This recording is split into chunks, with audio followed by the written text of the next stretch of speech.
nên xây cả đủ là đi chơi rồi nhé là mai người hai nhà tận dụng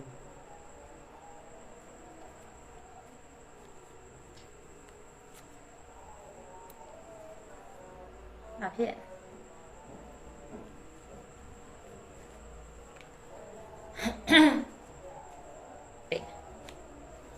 cái nhà đi lại của ta làm gì miền núi là suối con này mấy ai già học lại nào bảo nó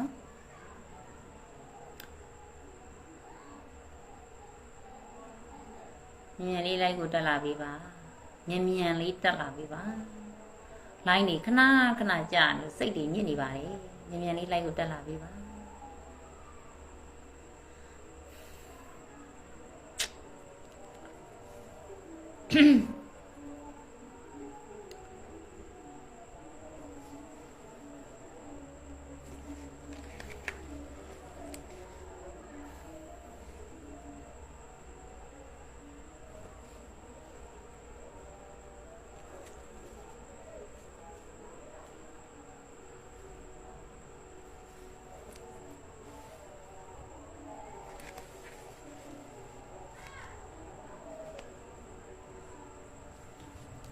cái mình đi lại của ta làm gì bà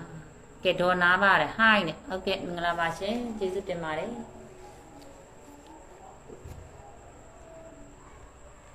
tỷ đấy tỷ theo cả đấy tỷ đấy nhà lý con là giải được sao lắm để lạnh chết chả hay là mình nhỉ bắt chết cosmetic được sao thằng được cả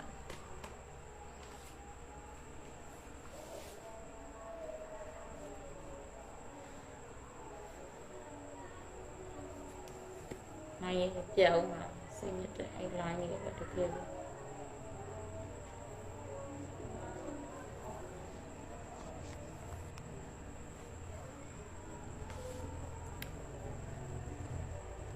kể nó phút rồi nào giá đã đủ rồi này hi nhìn nhà núi quậy tụm nhà mà họ cũng giá cả lú hơn nè giá là lú hơn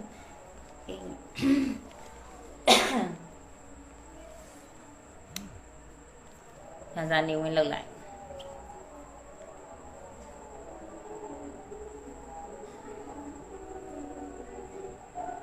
không đi lánh trả tòa là anh lánh trả tòa được sinh nhận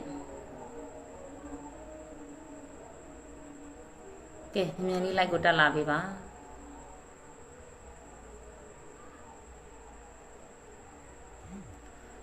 nhà rồi à mama đấy các sẽ làm mama đấy thì like cái đó là mắm mì nhà nuôi like sẽ các sẽ mắm mì nhà nuôi phòng á tàu nhà của cháu phòng của cháu sẽ lý tàu ngà bà nó cháu phòng của cháu sẽ lý tàu ngà bà bố rồi đấy các bạn sinh ngà đấy mama đấy phóng sát hà đấy nó đấy thế mama về sinh sát đấy không là không tàu nhà ngà đấy sát à nên ngà tàu cháu tàu nhà tàu không tàu nhà ngà nhưng mà đi để vì mama bắt hà đấy hello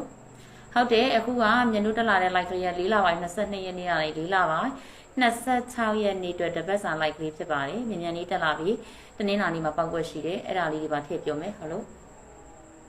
ဟုတ်ကဲ့ပြောပါ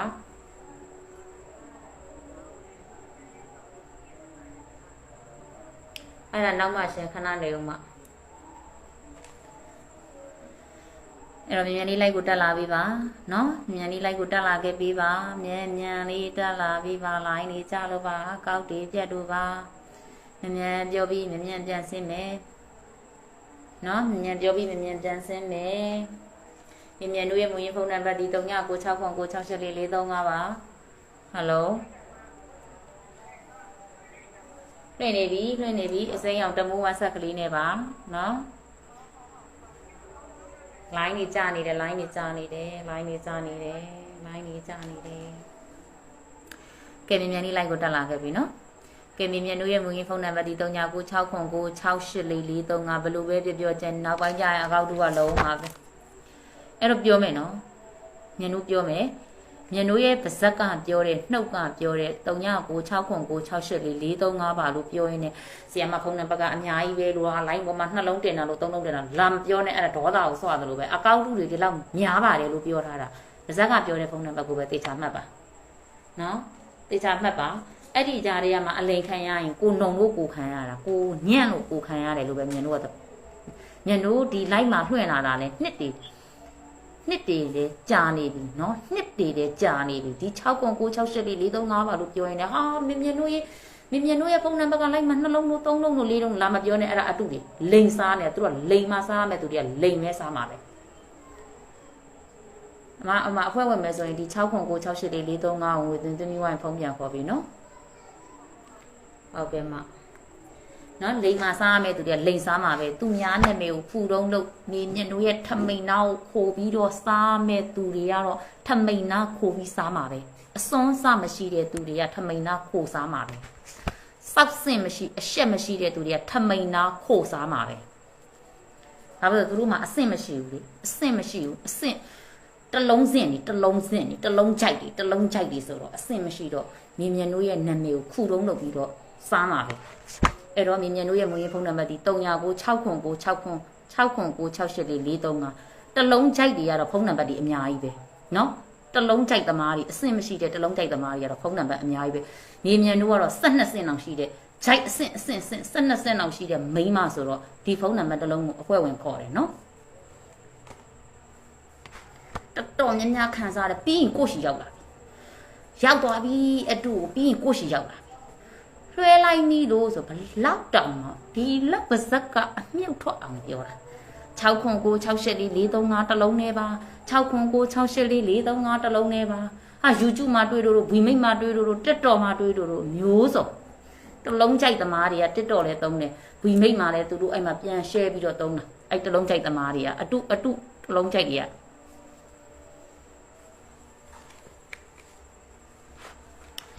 ကဲလူဆုံးပြီဆိုရင်မြန်တို့ကခုန line ကပြတ်ကျသွားသည့်အတွက်ကြောင့်မလို့မြန်တို့ like ကိုပြန်ပြီးတော့ပြောမယ်နော်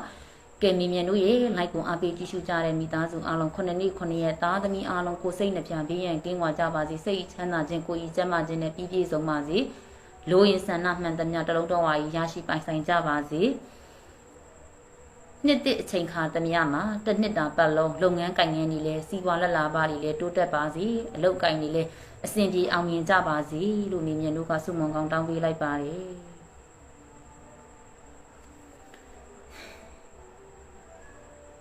သားမင်ပြီဆိုတဲ့ကောက်ပန်ရှင်ကတဲ့စေတနာလေးလူလေးပါတယ်စေတနာရှင်လူလေးလှပါတယ်ဆရာမလေးမရဲ့ဟုတ်ကဲ့ပါကျေးဇူးတင်ပါတယ်နော်ခက်ကြတဲ့ဒေါသလေးလူဆိုတော့ဖူးထူးစင်လူသားလေးနော်ဘလောက်ပဲမေတ္တာစေတနာကြီးကြီးမားပါတယ်ပဲပြောကိုလည်းဖူးထူးစင်လူသားဆိုတော့ခါကြတော့လည်းစိတ်မြတ်တာကြီးရှိတယ်ဒီလောက်ပြောနေတဲ့6ခွန်9 6 8 4 4 3 5ပါမြင်မြန်တို့ရဲ့မွေးဖုန်းနံပါတ်39 6ခွန်9 6 8 4 4 3 5ပါသွားပြီရောက်သွားပြီအတူတည်းဆက်လိုက်ပြီသူတို့အတူတည်းရောက်သွားပြီအဲ့ဒါဘလူးလောက်ကြဘလူးမှလုံးလို့လည်းမနိုင်ပြောလို့လည်းမနိုင်နော်ကဲတနင်္လာနေ့မှာပေါက်ကွက်ရှိတယ်အာမခံနိုင်တာပတ်သည်အဲ့ဒါကမြန်တို့3လပိုင်း22ရက်နေ့တုန်းကတစ်ခါရဘူးလေအဲ့လိုမျိုး3လပိုင်း22ရက်နေ့လား3လပိုင်း22ရက်နေ့တုန်းကအဲ့ဒီလိုတနင်္လာနေကုန်မှာကြာမယ်ပတ်သည်ရလေအဲ့ဒီလိုမြန်တို့ခဏခဏရတယ်အဲ့ခွင်ကတလတစ်ခါလောက်လို့တလခွဲလောက်နေတစ်ခါလောက်လို့အဲ့လိုတနင်္လာနေကုန်မှာပိုင်နိုင်နဲ့ကြာမယ်ပတ်သည်ရအဲ့ဒါတလခွဲလောက်မှတစ်ခါလို့တလလောက်မှတစ်ခါလို့အဲ့လိုမျိုးလေးတွေရတာသိလားဟိုရခဲ့တယ်နော်ရခဲ့တယ်အဲ့လိုမျိုးဆိုတော့အခုမြန်တို့ပြောချင်တာကနေရော6ခွန်9 6 8 4 4 3 5ရခဲ့တယ်အခုမြန်တို့အဲ့ဒီလိုခွင်မျိုးကလေရခဲ့ပြီချင်းဒါပေမဲ့မြန်တို့ကစေတနာရှိလို့တာတက်ပြောရတာပါဘယ်လိုပဲဖြစ်ဖြစ်အကောက်တို့ကလုံးမှာတလုံးကြိုက်သမားတွေကလုံးမှာပဲနော်တလုံးကြိုက်သမားတွေလုံးမှာပဲအဲ့တော့နှုံတဲ့သူခမ်းညံ့တဲ့သူစမ်းအဲ့လိုပဲပြောမယ်နှုံတဲ့သူခမ်းညံ့တဲ့သူစမ်းအတူတည်းကိုသွားရင်အတူပဲဒါမပြောနဲ့ပောက်ကွက်ညံတို့ကနောင်တစ်ပတ်ကြောင်းကြရေမငုပ်ဘူးညံတို့ဘဝမှာနောက်တစ်ပတ်လိုက်တက်ရင်ညံတို့ဘယ်နှကြိမ်ပောက်ကွက်ပါတယ်ဆိုတော့လိုက်မှတက်ပြောမှာဒါပေမဲ့အဲ့အခုညံတို့ထဲမှာရောက်နေတဲ့အတူတလုံးကလေတယ်သိလားညနိုးရဲ့ခဏန်းတွေသူတို့အဖွဲလာဝင်ပြီးတော့တိတယ်ဗျာ သူတို့သိတယ်ညနိုးခဏနဲ့မဲ့သူတို့ပြန်ချတာအဲ့အတူတော်တော်လဲတယ်သူ့ကိုသွားပြီးတော့လုံမှာမပူနဲ့သူ့ကိုဖုံးဆက်ပြီးတော့လဲပြောထားတယ်တတိပေးထားတယ်ပေါ့တတိပေးထားရင်းနဲ့သူကရှစ်ဆက်တိုးနေမယ်ဆိုရင်သူ့ဘဝရဲ့ဏိကုံမလှဘူးသူ့ဘဝဏိကုံမလှအဲ့ဒီ like ကိုသူ copy ဆွဲမှာပြီးရင်ညတို့အခုပြောတဲ့ဟာတွေသူဖြတ်ချမယ်ကဏ္ဍတွေကိုပဲသူ YouTube မှာတင်လိုက်မယ်အဲ့ဒီအကောက်တုကောင်မှတော်တော်ဆိုးတယ်သူ့ကိုအတက်နေရညတို့ဖုံးဆက်ပြီးပြောတယ်အမအခါကြီးရဲ့ကြီးမှာစကားတွေအများကြီးမပြောဘူး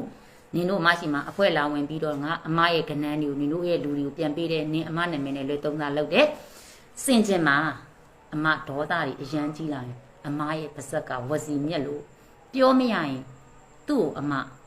ပြောလိုက်တယ်အမအဲ့ဒီထိသွားပြီးကြိမ်မာနော်လို့ကြိမ်စာတိုက်မာလို့ပြောလိုက်တာရှစ်ဆက်တိုးရင်သူတို့မိသားစုရဲ့ဘဝဏိကုံမလှစေရအဲ့ဒါတော့မြင်လို့ရေးပြောတယ်ဆက်လို့အတူတွေဆက်လို့ဘဝဏိကုံမလှစေရဘလောက်စားနိုင်ပါလဲစားမေတ္တာမထားလို့မဟုတ်ဒီလိုလူမျိုးကျတော့မေတ္တာထားစရာမလိုငတ်နေလို့စားစရာမရှိမြင်လို့အိမ်မှာထမင်းခေါ်ကျွေးလိုက်မယ်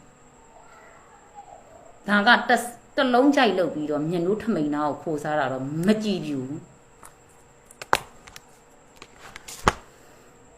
ကဲ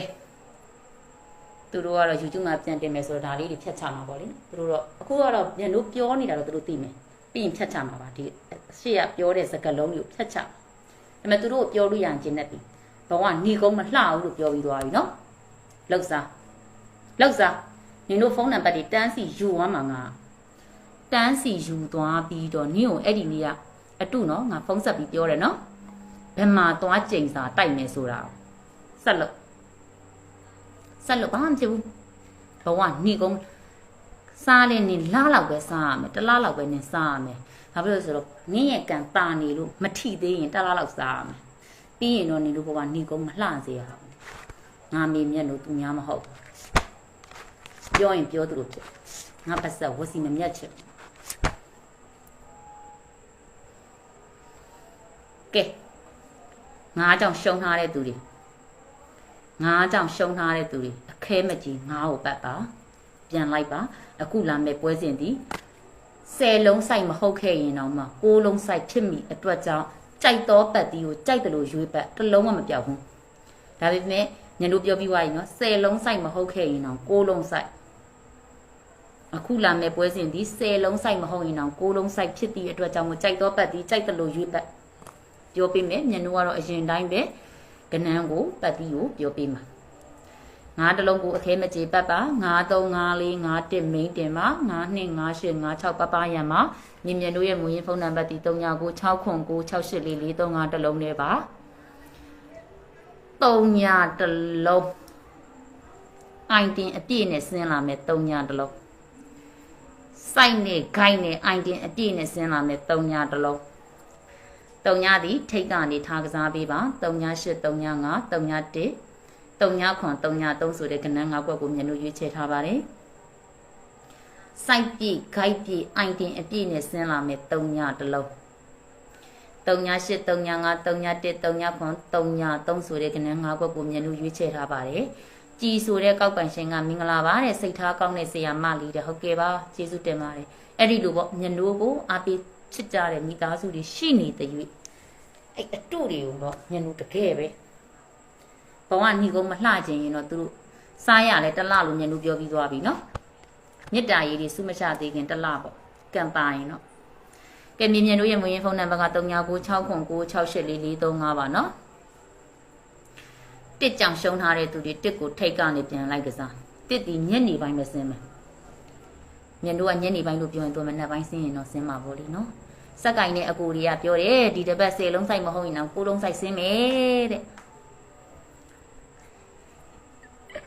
နော်စက်ကင်နဲ့ကိုဒီကပြောတယ်ဒီတစ်ပတ်10လုံးစိုက်မဟုတ်ရင်တော့9လုံးစိုက်ဆင်းမယ်တဲ့မြင်တို့တဲ့ပြောချင်တဲ့ပတ်တီးကိုပြောတဲ့နင်းပတ်တီးတွေအကုန်ထွက်မယ်တဲ့အားကြောင့်မြင်တို့ရဲရဲဝံ့ဝံ့ပြောနေရနော်အလကားစားတာနော်အလကားစားတာပါနော်ကဲဒီတစ်ပတ်အောင်မဲဆရာမလေးအောင်မဲကြောင်ကြရေမငုတ်ဘူးမြင်တို့ရဲ့သမိုင်းကိုမြင်တို့အရိုင်းမခံဘူး လက်မထောင်ထားဒီတစ်ပတ်လက်မပဲထောင်ခိုင်းထားတာနော်ခွတ်နော်ကျန်တာဒီမထောင်ခိုင်းတစ်တလုံးဒီထိတ်ကနေလာမယ်ညနေပိုင်းဆင်းမယ်1 3 1 4 1 9 1 2 1 8ဆိုတဲ့ကဏ္ဍ၅ခွက်ရွေးချယ်ထားတယ်ရှယ်လိုက်လို့ရတယ်တစ်ဒီထိတ်ကနေဆင်းမယ်အားကောင်းတယ်ညနေပိုင်းကိုဆင်းမယ်မနက်ပိုင်းဆင်းတော့လဲကံပေါ့မပတ်ခိုင်းမဟုတ်ပတ်ခိုင်းနေနော်မနက်ပိုင်းမှာရှော့ပတ်မယ်ညနေပိုင်းမှာတင်ပတ်မယ်မနက်ပိုင်းမှာ1500ညနေပိုင်းမှာ2500မနက်ပိုင်းမှာ2000ညနေပိုင်းမှာ3000ဒီလိုပြောတာနော်အဲ့တော့တစ်တီညနူးရဲ့အဝင်ကညနေပိုင်းမှာဆင်းမယ်ထိတ်ကနေဆင်းမယ်1 3 1 4 1 9 1 2 1 8ဆိုတဲ့ကဏ္ဍ၅ခွက်ရွေးချယ်ထားပါတယ်နော်တစ်ကြောင့်ရှုံးတဲ့သူတွေ5ကြောင့်ရှုံးတဲ့သူတွေဆက်လိုက်3ညတီအိုင်တင်ကြည့်စိုက်ကြည့်ခိုက်ကြည့်နဲ့လာမှာနော်စိန်ဝဲရွှေဝဲတောင်းနေတဲ့သူတွေပြောမယ်စိန်ဝဲရွှေဝဲတောင်းနေတဲ့သူတွေစိန်ဝဲရွှေဝဲတောင်းနေတဲ့သူတွေလာပြီ3တလုံးကိုစိန်ဝဲရွှေဝဲပါအဲ့ဒီမှာမျက်နှာရွေးချက်ပေးမယ်3ခွန်3 9 3 4 3ကွက်မိန်တင်ကစားပြီး3 2 3 6ပပရံပြီးမရံကျင်လဲမိန်တင်ကစားမျက်နှာအကြိုက်ဆုံးက3ခွန်3 9 3 4မိန်တင်ကစားပြီး3 2 3 6ပပရံပြီးမိမျက်နှာရဲ့မွေးဖုန်းနံပါတ်3 9 9 6ခွန်9 6 8 4 4 3 5တလုံးနေပြီနော်တနင်္လာနေ့မှာပောက်ကွက်လို့ချင်း6ခွန်9 6 8 4 4 3 5ကိုဆက်သွယ်ပတ်သီးမဟုတ်တော့မိန်ကွက်ကံကောင်းရင်2သီးစားတကယ်လို့မိန်နဲ့ပတ်သီးတရားရင်မိန်က3ခွက်ရွေးချယ်ရဆိုပတ်သီးကတော့အာမခံတယ်တနင်္လာနေကုန်ပါနော်မနက်ဒါပေမဲ့မနက်ပိုင်းမှာတော့တိတ်အာမတောင်းညနေပိုင်းမှာအာတာတာညနုပတ်သီးတနင်္လာနေ့အဲ့ဒီပတ်သီးကလေတလားလောက်နေမှာတစ်ခါလောက်ကြာတာဆိုညနေပိုင်းပဲကြာတာများတယ်အဲ့ဒီညနုပြောနေတဲ့တနင်္လာနေ့ကမှပတ်သီးရှိတယ်ပတ်သီးဆိုမကြပြောတယ်တလားလောက်နေတစ်ခါလောက်ပြောတယ်တလားခွဲလောက်နေညနုတစ်ခါလောက်ပြောတယ်နဲ့လူဟောင်းတွေဆိုရင်သိပါတယ်ညနုအဲ့လိုမကြပြောတဲ့ပတ်သီးဆိုရင်နော်အဲ့တော့ဒါလေးရတော့ညနုနည်းနည်းလေးတော့စညာသားခြံသွားမယ်6တလုံးအလှဆုံးပဲပြောပြီးသွားပြီညနုစက်ကင်နဲ့ကိုရီးယားပြောတယ်ဒီတစ်ဘက်က10လုံးစိုက်မဟုတ်တော့9လုံးစိုက်တယ်ကြိုက်တဲ့ပတ်သီးပြောတယ်အကုန်ကြမှာတယ်6တလုံးအလှဆုံးနော်6တလုံးအလှဆုံး6 6 9 2 9 5 9 8 9 4ကြိုက်တယ်လို့တင်ကစား6တလုံးဒီအလှဆုံးဆင်းမယ်6 6 9 2 9 5 9 8 9 4အကြိုက်တင်ကစား6 8ဒီခွန်ပရိတ်နဲ့ညှိနေတယ်ညနုအရန်ကြိုက်တယ်6 5ဒီ4ပရိတ်နဲ့ညှိနေတဲ့အတွက်ကြိုက်တယ်62ဒီ17ပရိတ်နဲ့ညှိနေတဲ့အတွက်ကြိုက်တယ်6 6ဒီ5ပရိတ်နဲ့ညှိတဲ့အတွက်ကြိုက်တယ်6 4ဒီ3ပရိတ်နဲ့ညှိတဲ့အတွက်ကြိုက်တယ်ဒါလိုသေးတယ်ဘာမှမလို့ဘူးเนาะပရိတ်တွေအကုန်ပြောသွားတာเนาะလကားပြောတာပါစိတ်ညစ်တာလေးတွေပြေအောင်ညနုနည်းနည်းဟာတာလေးပြောပေးတာเนาะ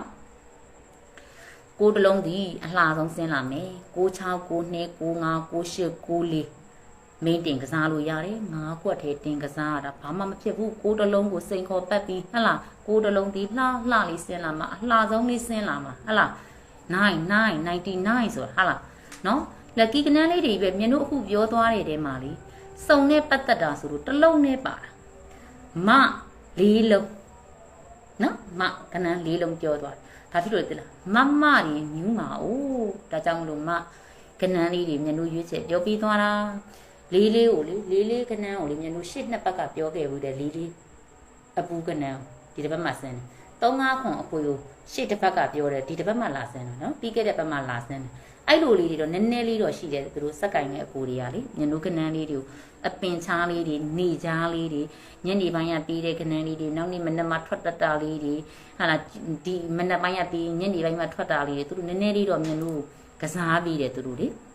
ကျေးဇူးတင်ပါတယ်ဒါပေမဲ့အခုကတော့သူတို့ကပြောတယ်10လုံးစိုက်မဟုတ်တော့9လုံးစိုက်ကကျင်းတည်တယ်တဲ့ကြိုက်တဲ့ပတ်တီးကိုပြောတယ်ကျင်းတူအကုန်ကြမှာတဲ့အဲကြောင့်မြန်တို့ကလည်းအားစိုက်ခွန်ဆိုင်နဲ့ပြောပြီးနေတာရဲရဲဝန်းဝန်းနဲ့ပြောနေတာနော်စိတ်မညစ်နဲ့အခုမြန်တို့ပြောသွားတဲ့9တလုံးအခဲမကြီးပတ်မယ်ဆိုရင်ပတ်9 3 5 4 5 1မိန်တင်ကစား9 2 5 8 5 6ပပရံမိမြန်တို့ရဲ့မူရင်းဖုန်းနံပါတ်က3996ခွန်9 6 8 4 4 3 5တလုံးနဲ့ဟယ်လို3ညတလုံးဒီအိုင်တင်ပြစိုက်ပြနဲ့လာမယ်ဟယ်လို3ည8 3ည5 3ည1 3ညခွန်3ည3လွှဲလိုက်ပါရှင်ကျေးဇူးတင်ပါတယ်ရှင်โอเคပါခွန်ရှင်6ခွန်9 6 8 4 4 3 5နော် အဲ့လိုရှိတယ်နော်အဲ့ဒါကြောင့်မလို့ပြောတာ6ခွန်ကို6အပူလာပြောမှာဟလာတုံညာတစ်လုံးကအိုင်တင်ပြေးစိုက်ပြေးခိုက်ပြေးနဲ့ဆင်းလာမယ်တစ်တစ်လုံးဒီထိတ်ကနေလာမယ်ညက်နေမိုင်းမှာအားသားတယ်ဟုတ်တယ်နော်ပြီးရင်3တစ်လုံးဒီစိန်ဝဲရွှေဝဲမေးတဲ့သူတွေ3တစ်လုံးစိန်ဝဲရွှေဝဲပါ6တစ်လုံးအလှဆုံးဆင်းလာမှာအဲ့ဒါမြန်တို့ကစာသားလေးတွေထက်ပြောပြီးတယ်ဆိုတာက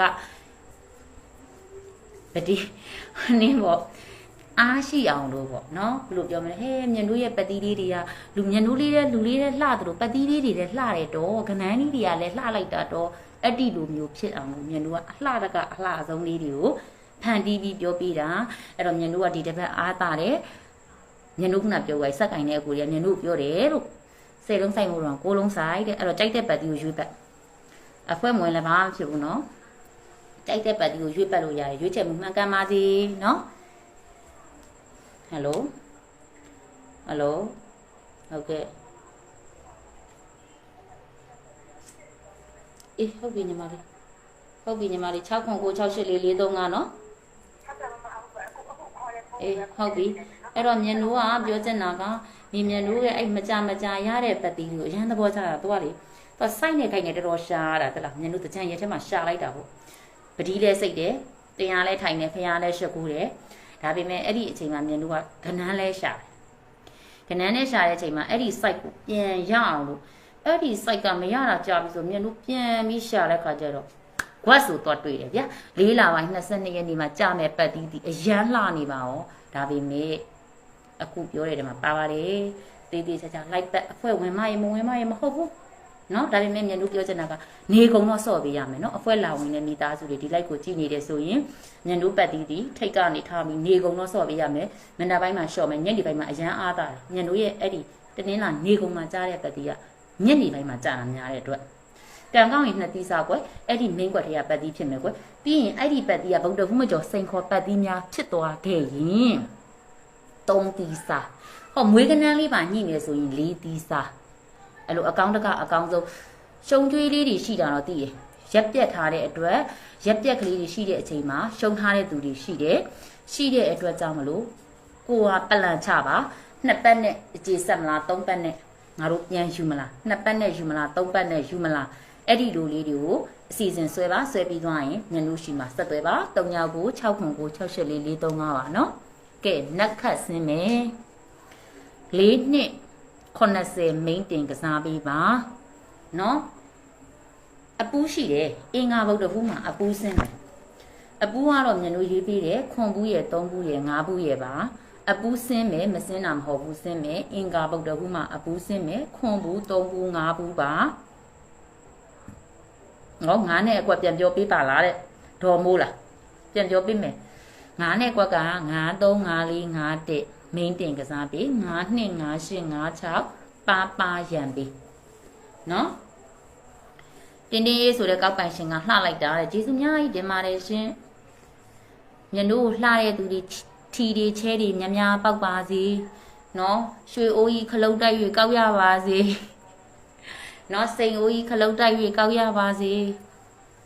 ညတို့ချောတယ်လို့လှတယ်လို့ပြောတဲ့သူတွေရွှေအိုးငွေအိုးခလုတ်တိုက်၍ကောက်ရပါစေနော်အဲ့တော့နက်ခတ်စင်းမယ်4နှစ်80 4နှစ်80နော်အဲ့တော့ရွှေပရိတ်ဒီပရိတ်လေးပြောပေးမယ်ရွှေပရိတ်က6ပရိတ်ငွေပရိတ်က5ပရိတ်ပြောပြီနော်ပရိတ်ကြိုက်တဲ့သူတွေမျက်နှိုးကနန်းများတယ်လို့မပြောနဲ့တီးတန့်လို့ချင်းအဖွဲဦးမယ်တပတ်စာလိုက်ပြောတာတော့များမယ်ကြိုက်တာကိုရွေးချယ်မှုမှန်ကန်ပါစေကျော်ဝင်ဖုန်းကင်ပါတဲ့တော့ဟယ်လိုအဲ့ဒါဖုန်းကင်တော့မပြောတော့ဘယ်လိုလုပ်မလဲကိုကျော်မင်းကဖုန်းကင်နဲ့ကျမကအလိုက်လွှင့်နေတယ်ညီမလိုက်လွှင့်ဖုန်းသိမ့်မကင်ဟယ်လိုရှင်လွှဲလीအခုလွှဲမလို့လား6 9 6 8 4 4 3 5နော်ကျန်တာအကောက်တို့ပြောပြီးသွားပြီဟုတ်ပြီ6 9 6 6 8 4 4 3 5နော်အဲ့တော့မြန်လို့ပြောမယ်သိတယ်ရက်ပြက်တွေရှိတဲ့အပတ်ကကိုညီညီကကြက်တွေရှိလိုက်တာအမားကတဲ့စိန်အိုးကြီးကောက်ရပါစေခလုတ်တိုက်၍ နော်စိန်အိုးကြီးခလုတ်တက်ပြီးကောက်ရပါစီချဲတွေထီတွေမြများပေါက်ပါစီဟယ်လိုဟုတ်ကဲ့ရှင်ဝင်လာခဲ့ခဏလေးနော်အခုလွဲမှာလားအေးလွဲလိုက်တော့များသူဆိုတဲ့ကောက်ပိုက်ရှင်ကစေတနာရှင်ဆရာမလေးကျမ်းပါပါစေရှင်နဲ့ဗရန်များဦးကြီးကောက်ရပါစေညနိုးကလကားစားတာပါเนาะတကယ်တည်းဆူတောင်းပါတယ်စီဝါလလာပါရီတဲ့တူတက်ပါစေစိတ်နေရွှေတွေတဲ့ကောက်ကပါစေเนาะစိတ်အိုးရွှေအိုးဗရန်များအိုးလည်းကောက်ကပါစေเนาะစီဝါဥစ္စာတွေလည်းပေါ်ကျွယ်ဝပါစေလက်လာပါရီတဲ့ရွှေလည်းပါစေဒါကတော့မေတ္တာစိမေတ္တာမှန်နဲ့ဆူတောင်းတာပါချောတယ်ပျော်လှချောတယ်ပဲပျော်မပျော်လှတယ်ပဲပျော်မပျော်ဟာလာမိသားစုတွေအကုန်လုံးဒီနေ့စိတ်ညစ်တာလေးတွေညနိုးကလေးပြေကြောင်းအောင်လို့ဟာတာတခန်းရက်ကလေးပြောပြတာပါเนาะအဲ့လိုလဲမြန်လို့ပြောတတ်တယ်ဆိုတဲ့အကြောင်းပြောပြနော်အဲ့ဒီလိုလဲမြန်လို့ပြောတတ်ပါတယ်ဒီလိုပဲပေါ့လေစိတ်ညစ်တဲ့ခါမျိုးကြရင်လည်းမြန်လို့တဲ့ခါကျရင်စိတ်ညစ်တာရှိတာပေါ့ခဏမမှန်တဲ့ခါကျရင်မျက်ရည်ကျပါတယ်ဒီတစ်ပတ်ဆိုရင်ဒေါသဖြစ်တယ်မြန်လို့ပုံမှန်ကြားနေတယ်နော်မြန်လို့ခဏမမှန်တဲ့ခါမျိုးတွေကြတော့လေမြန်လို့စိတ်ညစ်တယ်မျက်ရည်လည်းကျတယ်ဒီတစ်ပတ်ဆိုရင်ကြာခွန်ငါဆိုတော့ကိုကနန်းလေးဆိုလဲကိုကနန်း4နှစ်ဆိုလဲကိုကနန်းနေကြကိုကနန်းနေရွေးပြီးထွက်တယ်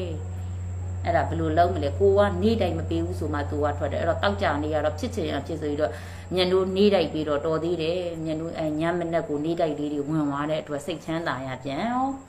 အဲ့လိုပေါ့အဲ့လိုလေးတွေတော့ရှိတယ်တောက်ကြနေညမနဲ့ကတော့မပေးဘူးလို့နေတာပေးလိုက်မယ်ဆိုပြီးတော့အဲ့ဒါညမနဲ့ညနိုးပေးချတာအစင်ပြေသွားကြတယ်တော်သေးတယ်နော်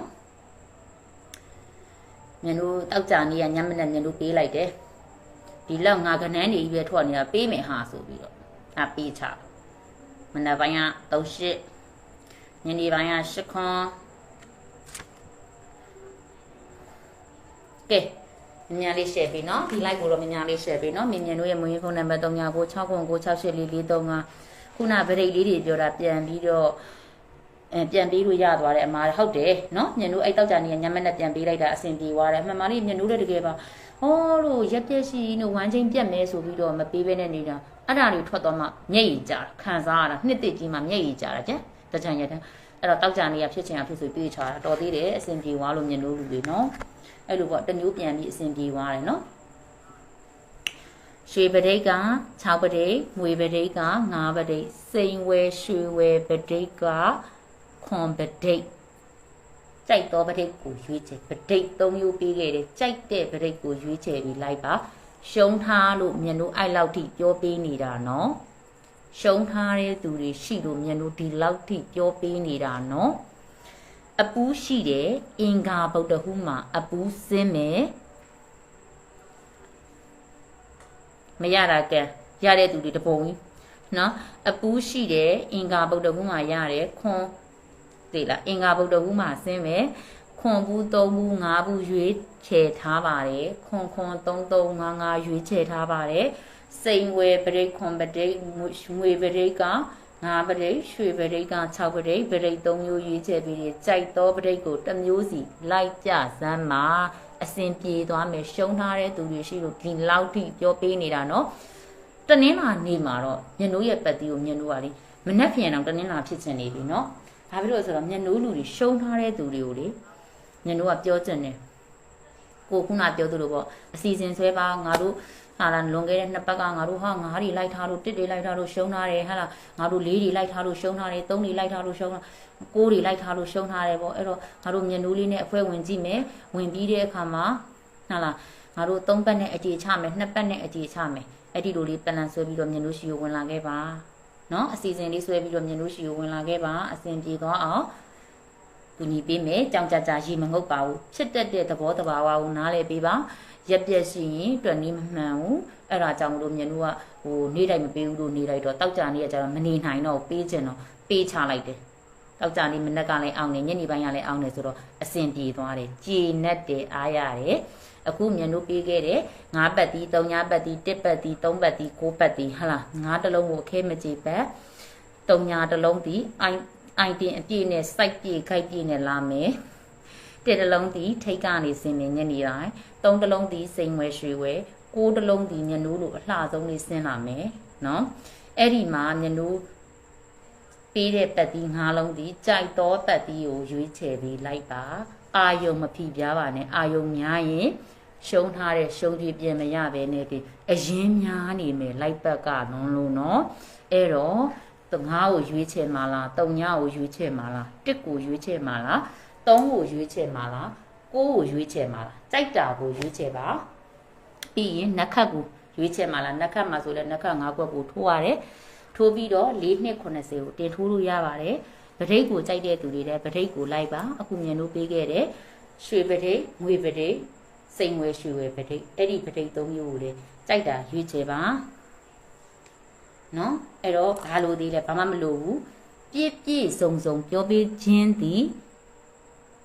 မင်းမြတ်တို့ရဲ့ဒီ live ကိုအားပေးကြည့်ရှုကြတဲ့မိသားစုတွေလည်းရှုံထားလို့ဟလာအဖွဲလောင်ဝင်ထားတဲ့သူတွေလည်းရှုံထားလို့ရက်ပြက်တွေတုန်းကဟလာဒါကြောင့်မလို့မြတ်တို့ကဓာတ်စုံပြောပေးနေမြတ်တို့အခု live လွှင့်ရင်းနဲ့ဒီလိုရိမ့်ပြီးတော့နတ်ရိမ့်တယ်လို့ရိမ့်နေတာဖုံးနံပါတ်ကိုပြနေတာနော်ဖုံးနံပါတ်ကိုပြနေတာအဲ့ဒါရိမ့်ကြလို့ရိမ့်နေတာမဟုတ်အိမ်ကြီးမရနေတာမဟုတ်ဘူးဖုံးနံပါတ်ကိုမသိတဲ့သူတွေကိုမြင်လို့ဖုံးနံပါတ်ကိုဟတ်ဒီလိုပြနေရတာနော်6ခွန်9 6 8 4 4 3 5အဲ့ဒီပါဇက်ကပြောပြန်တော့လေအကောက်တူကဖြက်ဆက်ညက်တွေနဲ့ဖြက်တက်ညက်တွေနဲ့လုတ်တယ်ဒါကြောင့်မလို့မြင်လို့ကပြောပြီးနေတာနော်ပြနေတာဖုံးနံပါတ်ကိုပြနေဟိုရိမ့်လိုက်ဒီရိမ့်လိုက်နဲ့အိမ်ကြီးမရလုံနေတာမဟုတ်ဖုံးနံပါတ်ကိုသိရအောင်ပြနေတာနော်နက်ခတ်ပြန်ပြောပြီးပါတဲ့နက်ခတ်က9ခွက်ထဲရှိတာကွယ်နက်ခတ်9ခွက်လေးတင်ထိုးပေါ့တင်ထိုးပြီးတော့4နှစ်80တင်ထိုးကြီးလို့ပြောတာပါနော်ဖုန်းခေါ်တာမကန်ဘူးဆိုတော့လိုက်လွှင့်နေတယ်မကြည့်အဲ့ဒီပြဿနာတွေကလေမြင်လို့ထဲမှာမှားပြီးတော့လေစာရီမှားပို့တဲ့ပြဿနာတွေတော်တော်တက်တဲ့တနေ့နင်ဗမာလေးလို့နင်ဘသူလေးလို့အိုးတကယ်ပဲဟုတ်နော်အဲ့တော့မြင်လို့လိုက်လွှင့်နေအိမ်ကြီးမရဒီလိုရိမ့်ခါပြီးပြနေတာမဟုတ်ဖုံးနံပါတ်ကိုပြနေတာနော်အကောက်တူကိုလက်ဖြားခါလို့တလုံးကြိုက်တွေကိုလက်ဖြားခါတလုံးကြိုက်တွေတော်တွေအဲ့ဒါကြောင့်တကယ်သိလားတလုံးကြိုက်ကို12ဆင့်ရှိတဲ့မိန်းမမခံနိုင်ဘူး12ဆင့်ကြိုက်ရှိတဲ့မိန်းမမခံမနေမဖြစ်နိုင်လိုက်မမှီဘူးတလုံးကြိုက်ကတော်သူ့တော့ဖုံးဆက်ပြီးပြောထားတယ်ဒီထက်ဆိုးလာရင်တော့သူတလလောက်ပဲသူခံမယ်ညတို့ဒေါသဖြစ်လာမြင်ရအဲ့တော့ဘာလို့သေးတယ်ဘာမှမလို့ပြည့်စုံပြောပြတာပါနော်မြင်တို့ရဲ့ငွေဖုန်းနံပါတ်က3ညကို6ခွန်ကို6 8 4 4 3 5များရှယ်ပေးပါနော်များလေးရှယ်ပေးပါလေးရှယ်ပေးပါအဲ့တော့မြင်လို့ license တော့မယ်နော်ဆရာမရဲ့အရန်လှနေတယ်နော်စိန်အိုးရွှေအိုးပထံများအိုးကောက်ကပါစီနော်စိန်အိုးရွှေအိုးပထံများအိုးကောက်ကပါစီမြင်တို့အခွဲဝင်ရရှုံးကျွေးပြန်လိုချင်တယ်မလား6ခွန်9 6 8 4 4 3 5ကိုဆက်သွယ်လာခဲ့အတူတဲကိုရောက်ရင်ကိုယ်တိုင်းနဲ့ကိုယ်ကန်နော်အတူတဲကိုရောက်ရင်ကိုယ်တိုင်းနဲ့ကိုယ်ကန်ပဲအဲ့တော့4လပိုင်း22ရက်နေ့4လပိုင်း26ရက်နေ့တော့တပတ်စာလိုက်ကိုဟိုတက်လွှင့်ပေးနေတာ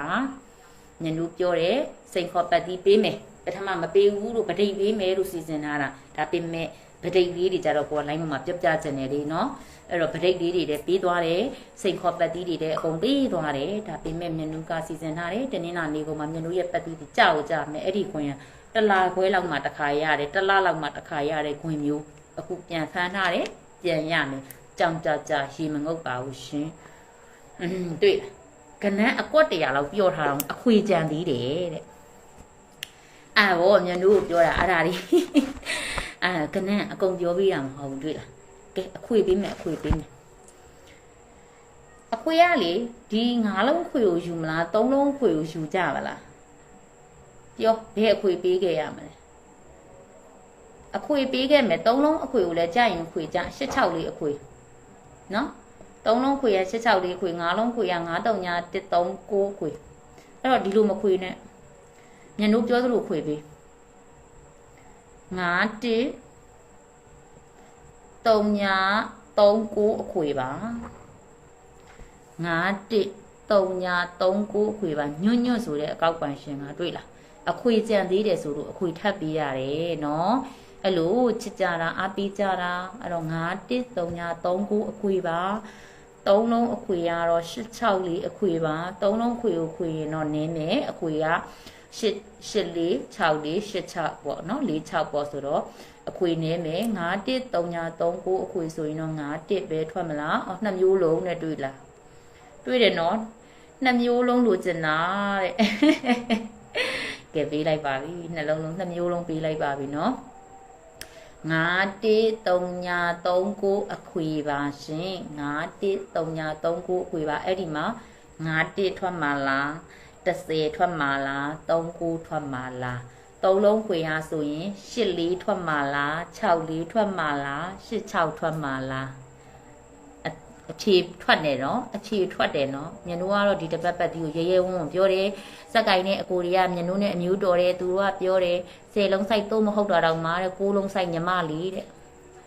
နော်အဲ့တော့တနင်္လာနေ့ကောင်မှလည်းမြင်တို့ပတ်ဒီကိုသူတို့ချပေးမယ်တဲ့အဲ့လိုပြောတယ်အဲ့တော့အားရတယ်ယုံလားအဲ့လိုယုံလားနော်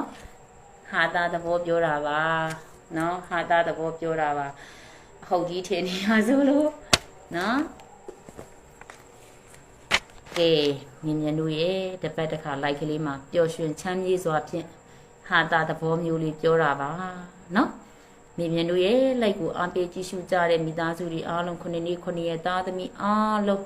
ကိုစိတ်နှပြဘေးရန်ကင်းကွာကြပါစေစိတ်ချမ်းသာခြင်းကိုယ်ကြီးကျန်းမာခြင်းနဲ့ပြည့်ပြည့်စုံပါစေနှစ်သက်အချိန်ခါတမယမှာစီးပွားလက်လာပါရှင်လန်းပါစေလုပ်ငန်းကိုင်ငန်းတွေအဆင်ပြေအောင်မြင်ပါစေမရှိစကားနာဝမှာမကြားသိမကြားရှိကြပါစေနဲ့စီးပွားဥစ္စာဒနာတွေပေါ်ကျွယ်ဝပါစေလုပ်ငန်းကိုင်ငန်းအသစ်တွေနဲ့အဆင်ပြေအောင်မြင်ကြပါစေလို့မြင်မြင်တို့ကဆုမွန်ကောင်းတောင်းပေးလိုက်ပါတယ်နော်မြင်မြင်တို့တွေအများကြီးစူးစမ်းရအောင်မေနော်အဖွဲ့ဝင်တွေရှုံးထားတဲ့သူတွေကိုနိုင်ကျွေးပြန်ပေးဖို့အဲ့ဒါနော်ရှုံးကျွေးကိုနိုင်ကျွေးပြန်ပေးဖို့မြင်မြင်တို့အများကြီးစူးစမ်းပေးပါမယ်မအိတ်မနေပေါ့မအိတ်မနေမစားမတောက်ပဲနဲ့ကောင်းဆုံးစူးစမ်းပေးပါမယ်ရှင်နော်အားလုံးပဲမင်္ဂလာညချမ်းလေးပါကျေးဇူးထူးတင်ပါတယ်